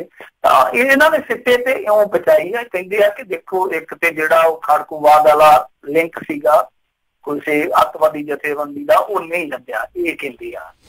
ਦੂਸਰੀ ਗੱਲ ਇਹ ਕਹਿੰਦੇ ਆ ਕਿ ਦੇਖੋ ਜੀ ਨਾ ਹੀ ਕੋਈ ਗੈਂਗਸਟਰਾਂ ਵਾਲਾ ਲਿੰਕ ਇਸ ਕਹਾਣੀ ਦੇ ਵਿੱਚ ਸਥਾਪਿਤ ਹੋਇਆ। ਤਾਂ ਕਹਿੰਦਾ ਮਤਲਬ ਇਹੋ ਆ ਕਿ ਜਿਹੜੀਆਂ ਇਹ ਦੋ ਥਿਊਰੀਆਂ ਸਨ, ਕਿਉਂਕਿ ਸਭ ਤੋਂ ਪਹਿਲਾਂ ਪੋਸਟ ਇੱਕ ਗਰੋਹਬਾਜ਼ ਦੇ ਪੇਜ ਤੇ ਪਈ ਸੀਗੀ ਕਿ ਅਸੀਂ ਜ਼ਿੰਮੇਵਾਰੀ ਲੈਂਦੇ ਸਾਡੇ ਬੰਦਿਆਂ ਨੇ ਕੰਮ ਕੀਤਾ ਵਾ। ਤਾਂ ਦੂਸਰਾ ਸ਼ੱਕ ਸੀਗਾ ਕਿ ਸ਼ਾਇਦ ਕਿਸੇ ਬਾਹਰਲੀ ਜਥੇਬੰਦੀ ਨੇ ਕੰਮ ਨਾ ਕਰਾਇਆ ਹੋਵੇ, ਕੋਈ ਬਾਹਰਲੀ ਸਾਜ਼ਿਸ਼ ਨਾ ਹੋਵੇ। ਕਹਿਣ ਦਾ ਮਤਲਬ ਇਹ ਦੋ ਥਿਊਰੀਆਂ ਚੱਲਦੀਆਂ ਸੀਗੀਆਂ। ਤਾਂ ਅੱਜ ਟ੍ਰਿਬਿਊਨ 'ਚ ਲੱਗਿਆ, ਤਾਂ ਪਤਾ ਨਹੀਂ ਹੁਣ ਅਧਿਕਾਰਤ ਤੌਰ ਤੇ ਨਾ ਪੁਸ਼ਟੀ ਕੀਤੀ ਹੈ ਜਾਂ ਨਹੀਂ ਕੀਤੀ, ਪਰ ਉਹਨਾਂ ਦੇ ਹਵਾਲੇ ਨਾਲ ਖਬਰ ਆਉਂਦੀ ਆ ਕਿ ਇਹ ਦੋ ਲਿੰਕ ਜਿਹੜੇ ਇਸ ਕਹਾਣੀ 'ਚ ਸਥਾਪਿਤ ਨਹੀਂ ਹੋਏ। ਤਾਂ ਇਹਦਾ ਮਤਲਬ ਇਹ ਆ ਕਿ ਫਿਰ ਇੱਕ ਭਾਵਨਾਤਮਕ ਵੇਗ ਹੀ ਹੋ ਸਕਦਾ ਨਾ ਜਿਹਦੇ ਵਿੱਚ ਰਹਿ ਕੇ ਕਤਲ ਕੀਤਾ ਗਿਆ। ਕਿਉਂਕਿ ਆਮ ਤੌਰ ਤੇ ਕਤਲ ਹੁੰਦੇ ਆ ਜਿਹੜੇ ਉਹ ਜਾਂ ਤਾਂ ਕੋਈ ਵਜ੍ਹਾ ਰੰਜਿਸ਼ ਹੁੰਦੀ ਆ, ਜਾਂ ਕੋਈ ਕਿਸੇ ਬੰਦੇ ਨੂੰ ਤੰਗ ਇੰਨਾ ਕਰ ਦਿੰਦਾ, ਜਾਂ ਫਿਰ ਕੋਈ ਲਾਲਚ ਹੁੰਦਾ, ਇਸ ਤਰ੍ਹਾਂ ਦੇ ਕਾਰਨ ਹੁੰਦੇ ਆ। ਜੇਲ੍ਹ ਦੇ ਵਿੱਚ ਜਿਹੜਾ ਬੰਦਾ ਇਹਨਾਂ ਦੇ ਨਾਲ ਰਹਿੰਦਾ ਨਹੀਂ ਸੀ, ਸੱਤੇ ਪਰ ਉਹਨੂੰ ਅੱਡ ਰੱਖਿਆ ਜਾਂਦਾ ਸੀ, ਉਹਦਾ ਕਿਸੇ ਨਾਲ ਕੋਈ ਵੈਰ ਵਿਰੋਧ ਹੋ ਨਹੀਂ ਸਕਦਾ, ਸਿਰਫ ਤੇ ਸਿਰਫ ਇੱਕ ਭਾਵਨਾਤਮਕ ਵਿਰੋਧ ਸੀਗਾ। ਤਾਂ ਤੁਸੀਂ ਹਿਸਟਰੀ ਭੁੱਲ ਕੇ ਤੁਸੀਂ ਦੇਖ ਲਓ, ਹਿਸਟਰੀ ਚੱਕ ਕੇ ਦੇਖ ਲਓ ਸਿੱਖਾਂ ਦੀ, ਉਹਦੇ ਵਿੱਚ ਕਿਸ ਤਰ੍ਹਾਂ ਦੇ ਕਾਂਡ ਏਦਾਂ ਦੇ ਹੋਏ ਆ। ਚਾਹੇ ਇੰਦਰਾ ਗਾਂਧੀ ਦੀ ਉਦਾਹਰਨ, ਕਿੰਨੇ ਵੀ ਉਦਾਹਰਨ ਲੈ ਸਕਦੇ ਹੋ ਤੁਸੀਂ, ਮਤਾ ਰੰਗਰ ਤੋਂ ਚੱਲ ਪਵੋ। ਤਾਂ ਕੀ ਤੁਹਾਡੀ ਇਹ ਵੀ ਨਲਾਇਕੀ ਨਹੀਂ ਹੈ ਕਿ ਤੁਸੀਂ ਉਸ ਚੀਜ਼ ਨੂੰ ਕਿਆਸਿਆ ਹੀ ਨਹੀਂ ਕਿ ਇਸ ਤਰ੍ਹਾਂ ਦਾ ਇਹ ਮਾਮਲਾ ਜਿਹੜਾ ਵਾਪਰ ਸਕਦਾ? ਤਾਂ ਤੁਹਾਨੂੰ ਇਹ ਚੀਜ਼ ਕਿਆਸ ਕੇ ਰੱਖਣੀ ਚਾਹੀਦੀ ਸੀ। ਇੱਥੇ ਦੇਖੋ ਇਹਨਾਂ ਨੇ ਫੇਲੀਅਰ ਲੁਕਾਈ, ਜੇ ਬਾਹਰਲੀ ਸਾਜ਼ਿਸ਼ ਕਰ ਹੁੰਦੀ ਵੀ ਇਹਨਾਂ ਨੇ ਕਦੇ ਵੀ ਸ਼ੋਅ ਨਹੀਂ ਸੀ ਕਰਨੀ, ਕਿਉਂਕਿ ਉਹਦੇ 'ਚ ਨਲਾਇਕ ਇਹਨਾਂ ਨੇ ਆਪੇ ਵੱਜਣਾ ਸੀ। ਇਹ ਸਾਜ਼ਿਸ਼ਾਂ ਹੋ ਰਹੀਆਂ ਸੀ ਤੇ ਤੁਸੀਂ ਉੱਥੇ ਕੀ ਕਰਦੇ ਸੀ? ਮੱਛੀਆਂ ਫੜਦੇ। ਉਦੋਂ ਵੀ ਇਹਨਾਂ ਨੇ ਹੀ ਨਲਾਇਕ ਵੱਜਣਾ ਸੀ। ਇਸ ਕਰਕੇ ਇਹਨਾਂ ਨੇ ਜੇ ਹੁੰਦੀ ਵੀ ਚੋਰੀ ਤੇ ਉਹ ਰੱਦ ਦੇਣੀ ਸੀ। ਦੂਜੀ ਚੀਜ਼ ਇਹ ਹੈ ਕਿ ਇਸ ਮਾਮਲੇ ਦੇ ਵਿੱਚ ਵੀ ਜੇ ਆਪਾਂ ਲਾਈਏ ਤੇ ਪ੍ਰਸ਼ਾਸਕੀ ਨਲਾਇਕੀ ਉਹ ਹੀ ਵਰਦੀ ਹੈ ਜਿਨ੍ਹਾਂ ਨੇ ਇਹੋ ਜਿਹਾ ਕਿਆਸ ਨਹੀਂ ਲਾਇਆ। ਜੇ ਲਾਇਆ ਤੇ ਫਿਰ ਉਹਦੇ ਤੇ ਕੋਈ ਪਹਿਰਾ ਨਹੀਂ ਦਿੱਤਾ। ਜੀ ਜੀ ਜੀ। ਅਗਲੀ ਗੱਲ ਕਰਦੇ, ਕਹਿੰਦੇ DSP ਦਾ ਆਈ ਕਾਰਡ ਜਿਹੜਾ ਚੋਰੀ ਕਰਕੇ ਲੈਂਦਾ ਰਿਹਾ ਡਰਾਈਵਰ ਨਜ਼ਾਰੇ। ਤੇਰੀ ਫੀਐਟ ਤੇ ਜੇਠ ਨਜ਼ਾਰੇ ਲੈਂਦਾ, ਤੇ ਇਹ ਹੈਗਾ ਫੀਐਟ ਵਾਲਾ ਜਾਨੀ ਡਰਾਈਵਰ ਹੀ ਸੀਗਾ, ਟੈਕਸੀ ਡਰਾਈਵਰ ਸੀਗਾ ਜਿਹੜਾ ਇਹ ਨਜ਼ਾਰੇ ਲੈ ਗਿਆ। ਕਹਾਣੀ ਕੀ ਸੀਗੀ ਕਿ ਇਹ ਆਇਆ ਸੀ ਹਵੇਲੀ ਦੇ ਵਿੱਚ, ਜਲੰਧਰ ਵਾਲੇ ਤੇ ਜਾਣਦੇ ਹੀ ਵੈਸੇ ਹਵੇਲੀ ਸਾਰਿਆਂ ਦੀ ਮਸ਼ਹੂਰ ਆ, ਪਰ ਉਹ ਜਿਹੜੀ ਹਵੇਲੀ ਕੁਛ ਖਾਸ ਹੀ ਮਸ਼ਹੂਰ ਹੋਆ। ਤਾਂ ਉੱਥੇ ਆਇਆ ਸੀ ਕਿਤੇ ਟੈਕਸੀ ਲੈ ਕੇ, ਟੈਕਸੀ ਪਾਰਕ ਕਰਕੇ ਖੜਾ ਸੀ, ਅੱਖ ਲਾ ਕੇ ਉਡਾ ਲੱਗ ਜੇ ਜਦ ਤੱਕ ਆਪਾਂ ਇੱਧਰੋਂ ਵੀ ਕਮਾਈ ਕਰ ਲਈਏ, ਕਿਉਂਕਿ ਅੱਜ ਕੱਲ੍ਹ ਸਾਈਡ ਬਿਜ਼ਨਸ ਦੀ ਹਰੇਕ ਬੰਦੇ ਨੂੰ ਤਾਂਘ ਹੁੰਦੀ ਆ। ਇਹਨਾਂ ਕਰ ਗੇੜਾ ਲੈ ਕੇ ਤੇ ਆਏ, ਫੇਰਾ ਲੈ ਕੇ ਤੇ ਆਏ ਹੀ ਆ, ਇੱਥੇ ਕਿਤੇ ਵੀ ਮਾੜਾ ਮੋਟਾ ਕਰ ਦੀਏ ਚਾਰ ਚੰਦ ਤੇ ਦੱਸਦੇ ਕਿ ਲਗਜ਼ਰੀ ਗੱਡੀ ਆ ਕੇ ਖਲੋਤੀ, ਇਹਨੇ ਮਾਰਤੀ ਜੇ ਚਾਬੀ ਲਾ ਕੇ ਵੇਖੀ ਤੇ ਚਾਬੀ ਲੱਗ ਗਈ, ਕਿਉਂਕਿ ਉਹਦੇ ਵਿੱਚੋਂ ਲੇਡੀ ਉੱਤਰ ਕੇ ਚਲੇਗੀ ਤੇ ਪਰਸ ਵਿੱਚ ਰੱਖ ਦਿੱਤੀ। ਇਹਨੇ ਚੱਕਿਆ ਪਰਸ। ਹੁਣ ਉਹ ਪਰਸ ਜਿਹੜਾ ਸੀਗਾ ਉਹ ਸੀਗਾ DSP ਦਾ। ਜੇ ਤੇ ਉਹਨੇ ਵਰਦੀ ਪਾਈ ਹੁੰਦੀ ਫਿਰ ਤੇ ਖਾਕ ਲਾ ਕੇ ਜਾਣਾ ਸੀ, ਫਿਰ ਤੇਨੇ ਡਰਦੇ ਮਾਰੇ ਪਾਸੇ ਹੋ ਜਾਣਾ ਸੀ ਕਿ ਗੱਡੀ ਪੁਲਿਸ ਵਾਲੇ ਦੀ ਆ ਜਾਂ ਗੱਡੀ ਕਿਸੇ ਮਹਿਲਾ ਪੁਲਿਸ ਅਧਿਕਾਰੀ ਦੀ ਆ। ਤਾਂ ਇਹਨੇ ਚੁੱਪ ਕਰਕੇ ਤੇ ਫਿਰ ਉਹ ਚੱਕ ਲਿਆ। ਜਦੋਂ ਵੇਖਿਆ ਉਹਦੇ ਚ ਆਈ ਕਾਰਡ ਸੀਗਾ, ATM ਸੀ, ਔਰ ਇੰਨੀ ਕਿਸਮਤ ਇਸ ਚੋਰ ਦੀ ਸ਼ਾਨਦਾਰ ਸੀ ਕਿ ATM ਦੇ ਪਿੱਛੇ ਹੀ ਕੋਡ ਲਿਖਿਆ ਸੀਗਾ। ਉਹ ਕਿਤੇ ਅਫਸਰ ਸਾਹਿਬਾਂ ਨੂੰ ਔਰ ਨਵਾਂ ਸਜਰਾ ਹੀ ATM ਮਿਲਿਆ ਸੀਗਾ ਕਾਰਡ, ਉਹਨੇ ਪਿੱਛੇ ਹੀ ਕੋਡ ਲਿਖ ਰੱਖਿਆ। ਇਹਦੀ ਤਾਂ ਬੜੀ ਬਣਾਈ ਚਾਹੁੰਦੀ ਸੀ ਕਿ ਤੜਕੇ ਜਾ ਕੇ ਚੰਗੀਆਂ ਪੈਂਟਾਂ ਕਮੀਜ਼ਾਂ ਲਈਆਂ ਹੋਣੀਆਂ, ਸੈਲਰੀ ਵੀ ਤਾਜ਼ੀ ਹੀ ਪਈ ਸੀ DSP ਦੀ। ਫਿਰ ਇਹਨੇ ਲੈ ਬੁੱਲੇ ਲੁੱਟੇ। ਫਿਰ 2 ਸਾਲ ਤੱਕ ਦੱਸਦੇ ਕਿ ਇਹ ਬੰਦਾ ਇਸ ਤਰ੍ਹਾਂ ਹੀ ਕੰਮ ਕਰਦਾ ਰਿਹਾ। ਮੰਨ ਲਓ ਜੇ ਤੋਲ ਤੇ ਜਾਣਾ ਤੇ ਕਾਰਡ ਕੱਢ ਕੇ ਫੜਾ ਦੇਣਾ, ਕਾਲੇ ਸ਼ੀਸ਼ੇ ਕਰਾਏ ਹੀ ਗੱਡੀ 'ਚ, ਅਗਲੇ ਨੂੰ ਹੁੰਦਾ ਹੀ ਪਿੱਛੇ ਸੀਟ ਤੇ ਮੈਡਮ ਬੈਠੀ ਹੋਣੀ, ਉਹ ਅਗਲਾ ਕਹਿੰਦਾ ਜਾਓ ਜੀ ਜਾਓ ਜੀ ਜਾਓ ਜੀ। ਹੋਰ ਵੀ ਕਈ ਕਿਸਮ ਦੀਆਂ ਰੇਟਾਂ ਇਸ ਤਰ੍ਹਾਂ ਲੈ ਜਾਂਦਾ ਹੈਗਾ। ਇਹ ਕਹਿੰਦਾ ਸੀ ਮੈਡਮ ਪਿੱਛੇ ਬੈਠੀ ਆ। ਤੇ ਇੱਕ ਦਿਨ ਇਹਦਾ ਭਾਂਡਾ ਇਉਂ ਫੁੱਟ ਗਿਆ, ਇਹ ਆਈ ਜਾਂਦਾ ਸੀ ਪਠਾਨਕੋਟ ਵੱਲੋਂ, ਇੱਧਰੋਂ ਗੇੜਾ ਫੇਰਾ ਲਾ ਕੇ ਇਨੋਵਾ ਆਪਦੀ ਲਈ ਆਉਂਦਾ ਹੈਗਾ। ਉੱਥੇ ਪਠਾਨਕੋਟ ਨਾਕੇ ਤੇ ਘੇਰ ਲਿਆ ਉਹਨਾਂ ਨੇ। ਉਹਨਾਂ ਨੂੰ ਕੋਈ ਸ਼ੱਕ ਨਹੀਂ ਸੀ, ਕੋਈ ਸੁਭਾਅ ਨਹੀਂ ਸੀਗਾ। ਉਹਨਾਂ ਨੇ ਤੇ ਵੈਸੇ ਕਾਗਜ਼ਾਤ ਚੈੱਕ ਕਰਨੇ ਸੀ ਤੇ ਵਿੱਚੋਂ ਇਹਦੇ ਕੋਲੋਂ ਨਿਕਲ ਆਇਆ ਉਹ ਕਾਰਡ। ਉਹਨਾਂ ਆਖਿਆ ਹਾਂ ਕਾਰਡ ਕਿਹਦਾ ਲਈ ਫਿਰਦਾ? ਕਹਿੰਦਾ ਕਿ ਨਹੀਂ ਜੀ ਇਹ ਤੇ ਮੇਰੀ ਭਾਬੀ ਦਾ। ਉਹਨਾਂ ਕਹਿੰਦਾ ਗੱਲ ਤੇ ਕਰਾ, ਭਾਬੀ ਤੇਰੀ ਨਾਲ ਗੱਲ ਤੇ ਕਰੀਏ, ਪੁੱਛੀਏ ਕਿ ਦਿਓਰ ਸਹੀ ਹੈ ਕਿੱਦਾਂ।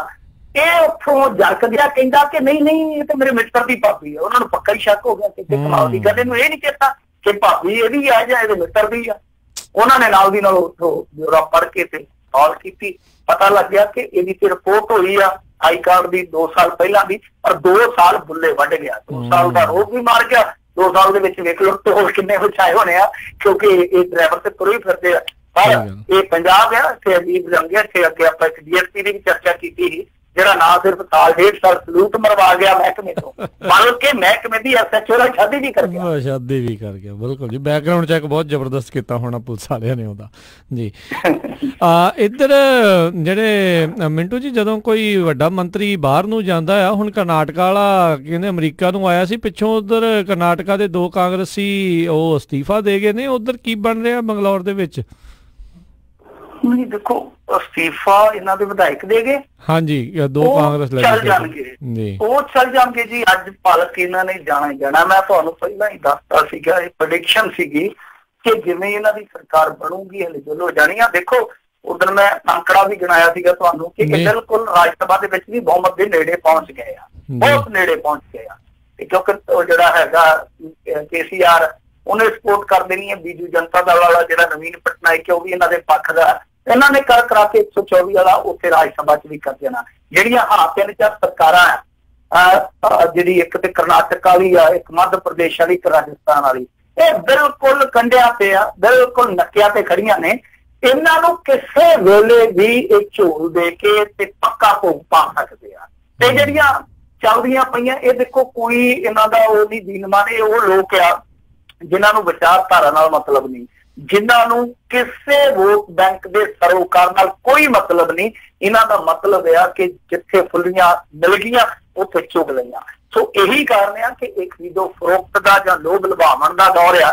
ਤਾਂ ਮੇਰੇ ਖਿਆਲ ਦੇ ਨਾਲ ਕਾਂਗਰਸ ਦੀਆਂ ਜਿਹੜੀਆਂ ਸਰਕਾਰਾਂ ਜਿੱਥੇ ਚੱਲਦੀਆਂ, ਜੇ ਪੰਜਾਬ ਨੂੰ ਛੱਡ ਦਈਏ, ਪੰਜਾਬ ਦਾ ਵੀ ਕੋਈ ਪਤਾ ਨਹੀਂ, ਇੱਕ ਸੰਭਾਵਨਾ ਰੱਖੀ ਜਾ ਸਕਦੀ ਹੈ ਜੇ ਕੱਲ ਉਹਨਾਂ ਦਾ ਖੱਕੜ ਖਈਆ ਵੱਧ ਜਾਂਦਾ ਤਾਂ ਕੁਝ ਵੀ ਹੋ ਸਕਦਾ। ਪਰ ਉਹ ਜਿਹੜੇ ਦੂਸਰੇ 3 ਰਾਜ ਪੰਜਾਬ ਨੂੰ ਆਪਾਂ ਇੱਕ ਵਾਰ ਪਾਸੇ ਰੱਖ ਦਈਏ ਤਾਂ ਉਹਨਾਂ ਰਾਜਾਂ ਦੇ ਵਿੱਚ ਇਹਨਾਂ ਦੀਆਂ ਸਰਕਾਰਾਂ, ਕਾਂਗਰਸ ਦੀਆਂ ਸਰਕਾਰਾਂ ਦੇ ਜਿਹੜੀਆਂ ਰਲਮੀਆਂ ਮਿਲਣੀਆਂ ਨੇ, ਕਰਨਾਟਕ ਚ ਜਿੱਦਾਂ ਰਲਮੀ ਮਿਲਮੀ ਆ, ਉੱਥੇ ਬਚਣੀਆਂ ਬਹੁਤ ਮੁਸ਼ਕਲ ਆ, ਬਹੁਤ ਮੁਸ਼ਕਲ ਆ। ਜੀ 2 ਤੁਰ ਗਏ ਨੇ ਤੇ ਹੋਰ ਪਤਾ ਨਹੀਂ ਕਿੰਨੇ ਨੇ ਉੱਧਰ ਨੂੰ, ਜਿਹੜਾ ਉਹ ਹੌਲੀ ਹੌਲੀ ਕਰਕੇ ਜਿਹੜਾ ਬਸ ਇਹਨਾਂ ਨੂੰ ਮੇਰੇ ਖਿਆਲ ਦੇ ਨਾਲ ਥੋੜਾ ਫਰਕ ਆ। ਇਹਨਾਂ ਕੋਲ 108 ਹੈਗੇ ਆ, ਹਾਂਜੀ ਭਾਜਪਾ ਵਾਲਿਆਂ ਕੋਲ 2 ਆ ਗਏ ਆ, ਉੱਥੇ ਮੇਰੇ ਖਿਆਲ ਦੇ ਨਾਲ 12-13 ਤੇ ਹੈਗਾ ਮੈਜੀਕਲ ਫਿਗਰ ਜੀ, 113 ਜੇ ਇਹਨਾਂ ਦੇ 113, ਹਾਂ ਬਸ ਉਹੀ 112-13 ਤੇ ਆ। ਤੇ ਤੁਸੀਂ ਲਾ ਲਓ ਵੀ 5-7 ਹੋਰ ਇਹਨਾਂ ਨੇ ਇੱਧਰ ਉੱਧਰ ਕਰਨੇ ਤੇ ਉਹਨਾਂ ਨੇ ਬਹੁਤ ਬੜਾ ਜਾਣਾ ਹੁੰਦਾ। ਜੀ ਜੀ ਬਿਲਕੁਲ ਬਿਲਕੁਲ। ਇੱਥੇ ਜਿਹੜਾ ਤਖਤਾ ਜਿਹੜਾ ਜਲਦੀ ਜਿਹੜਾ ਪਲਟਿਆ ਜਾਣਾ ਹੈ, ਇਦਾਂ ਹੀ ਲੱਗ ਰਿਹਾ ਜੀ। ਤੇ ਮਿੰਟੂ ਜੀ, ਇੱਕ ਤੁਸੀਂ ਵੀ ਜਿਹੜੀ ਪੋਸਟ ਪਾਈ ਸੀ, ਰੁੱਖਾਂ ਦੀ ਕਟਾਈ ਦੇ ਉੱਤੇ ਜਿਹੜੀ ਉਹ ਰੋਕ ਲੱਗੀ ਹੈ ਇੱਕ ਪਿੰਡ ਦੇ ਵਿੱਚ ਲੋਕਾਂ ਦੇ ਜਿਹੜੇ ਵਿਰੋਧ ਤੋਂ ਬਾਅਦ ਚ। ਹਾਂਜੀ ਬਿਲਕੁਲ, ਇਹ ਨਾ ਸੈਲਾ ਖੁਰਦ ਆ ਗੜਸ਼ੰਕਰ ਦੇ ਲਾਗੇ, ਉੱਥੇ 1100 ਤੋਂ ਵੱਧ ਰੁੱਖ ਸੀਗੇ, 1100 ਤੋਂ ਵੱਧ ਰੁੱਖ ਸੀਗੇ, ਜਿਨ੍ਹਾਂ ਦੇ ਵਿੱਚ ਕਾਫੀ ਕਿਸਮ ਦੇ ਰੁੱਖ ਸੀਗੇ ਤੇ ਪੁਰਾਣੇ ਰੁੱਖ ਸੀਗੇ। ਦੱਸਦੇ ਤਾਂ 1160 ਆ ਆਫੀਸ਼ੀਅਲੀ, ਪਰ ਲੋਕ ਕਹਿੰਦੇ ਕਿ ਵੱਧ ਵੀ ਹੋ ਸਕਦੇ ਆ। ਤੇ ਕਾਫੀ ਪੜੇ ਰੁੱਖ ਸੀਗੇ। ਇੱਕ ਹੁੰਦਾ ਨਾ ਰੁੱਖ ਲਾਇਆ ਫਿਰ ਉਹ ਵੱਡਾ ਹੋਊਗਾ, ਕਿੰਨਾ ਸਾਲ ਜਾਂ ਕਿੰਨੇ ਮਹੀਨੇ ਇੰਤਜ਼ਾਰ ਕਰਨਾ ਪਊਗਾ, ਇਹ ਪਲੇ ਰੁੱਖ ਸੀਗੇ। ਤੇ ਰੁੱਖਾਂ ਕਰਕੇ ਤੇ ਅੱਗੇ ਤੜਫਣ ਡਏ ਆ। ਇਹਨਾਂ ਨੇ ਨੋਟਿਸ ਜਾਰੀ ਕਰ ਦਿੱਤਾ ਕਿ 1160 ਬੂਟੇ ਆ ਜਿਹੜੇ ਉਹਨਾਂ ਦੀ ਕਟਾਈ ਲਈ ਬੋਲੀ ਮੰਗੀ ਜਾਂਦੀ ਆ, ਖੁੱਲੀ ਆ ਜਾਓ। ਤਾਂ ਉਹ ਜਿਹੜਾ ਨੋਟਿਸ ਸੀਗਾ ਉਹ ਸਾਰਿਆਂ ਨੂੰ ਚੁਭਿਆ। ਫਿਰ ਜਿਹੜੇ ਪਰਮਿੰਦਰ ਸਿੰਘ ਹੋਰੀ ਕਿਤਨਾ ਹੋਰੀ, ਇਹਨਾਂ ਨੇ ਇੱਕ ਲਹਿਰ ਉਸਾਰੀ ਸੋਸ਼ਲ ਮੀਡੀਆ ਤੇ। ਚਲੋ ਸੋਸ਼ਲ ਮੀਡੀਆ ਦਾ ਇੰਨਾ ਕੁ ਸਹਾਰਾ, ਇਹੋ ਜਿਹੀਆਂ ਲਹਿਰਾਂ ਜਿਹੜੀਆਂ ਉਹ ਝਟਪਟ ਜ਼ੋਰ ਫੜ ਜਾਂਦੀਆਂ। ਬੜੀ ਵਿਰੋਧਤਾ ਹੋਈ ਕਿ ਤੁਸੀਂ ਤੇ ਨਕਮਿਓ ਲਾਉਣੇ ਸੀ ਰੁੱਖ, ਤੇ ਜਿਹੜੇ ਪਲੇ ਰੁੱਖ ਵੀ ਤੁਸੀਂ ਪੱਟਣ ਤੋਂ ਪਏ ਜੇ। ਫਿਰ ਇਹਨਾਂ ਨੇ ਦਬਾ ਕੇ ਝੁਕਦਿਆਂ ਹੁਣ ਜਿਹੜੀ ਬੋਲੀ ਉਹ ਕੈਂਸਲ ਕਰ ਦਿੱਤੀ ਆ। ਤੇ ਚਲੋ ਰਤਾ ਬੋਲਣ ਦਾ ਫਰਕ ਪੈ ਜਾਂਦਾ। ਮੈਂ ਤੇ ਗੁਰਦਾਸਪੁਰੀਆਂ ਨੂੰ ਵੀ ਸਲਾਹ ਦੇਵਾਂਗਾ ਕਿ ਜਿਹੜਾ ਤੁਹਾਨੂੰ ਕੱਲ ਨਲਕਾ ਲੈ ਗਿਆ ਤੇ ਹੱਥੀ ਫੜਾ ਗਿਆ ਕੱਢੀ, ਉਹਦਾ ਵਿਰੋਧ ਕਰੋ, ਰੱਜ ਕੇ ਕਰ ਲਓ। ਸਹੀ ਗੱਲ ਆ, ਮੌਕੇ ਤੇ ਕਰ ਲਓ, ਬਾਅਦ ਦੇ ਵਿੱਚ ਨਹੀਂ ਤਾਂ ਕੰਮ ਤੁਹਾਡੇ ਨਾਲ ਮਾੜਾ ਹੀ ਹੋਣਾ ਆ ਜੀ। ਜੀ ਤੇ ਬਹੁਤ ਬਹੁਤ ਮਿੰਟੂ ਜੀ ਤੁਹਾਡਾ ਧੰਨਵਾਦ, ਤੁਸੀਂ ਸਾਡੇ ਨਾਲ ਜੁੜੇ ਇਹਨਾਂ ਖਬਰਾਂ ਬਾਰੇ ਜਾਣਕਾਰੀ ਦਿੱਤੀਆਂ, ਬੜੀ ਮਿਹਰਬਾਨੀ। ਪਿਆਰ ਭਰੀ ਸਤਿ ਸ਼੍ਰੀ ਅਕਾਲ ਜੀ। ਸਤਿ ਸ਼੍ਰੀ ਅਕਾਲ ਜੀ। ਤੇ ਸਰੋਤਿਓ, ਇੱਥੇ ਹੀ ਸਾਡਾ ਅੱਜ ਦਾ ਪ੍ਰੋਗਰਾਮ ਵੀ ਸਮਾਪਤ ਹੈ। ਮਿਲਦੇ ਹਾਂ ਤੁਹਾਨੂੰ ਅਗਲੀ ਵਾਰ। ਉਦੋਂ ਤੱਕ ਲਈ ਮੇਰੇ ਵੱਲੋਂ ਵੀ ਪਿਆਰ ਭਰੀ ਸਤਿ ਸ਼੍ਰੀ ਅਕਾਲ। ਜਿੰਦੇ ਵਾਸਤੇ ਰਹੋ, ਹੱਸਦੇ ਖੇਲਦੇ ਰਹੋ, ਸੁਣਦੇ ਰਹੋ ਪੰਜਾਬੀ ਰੇਡੀਓ USA।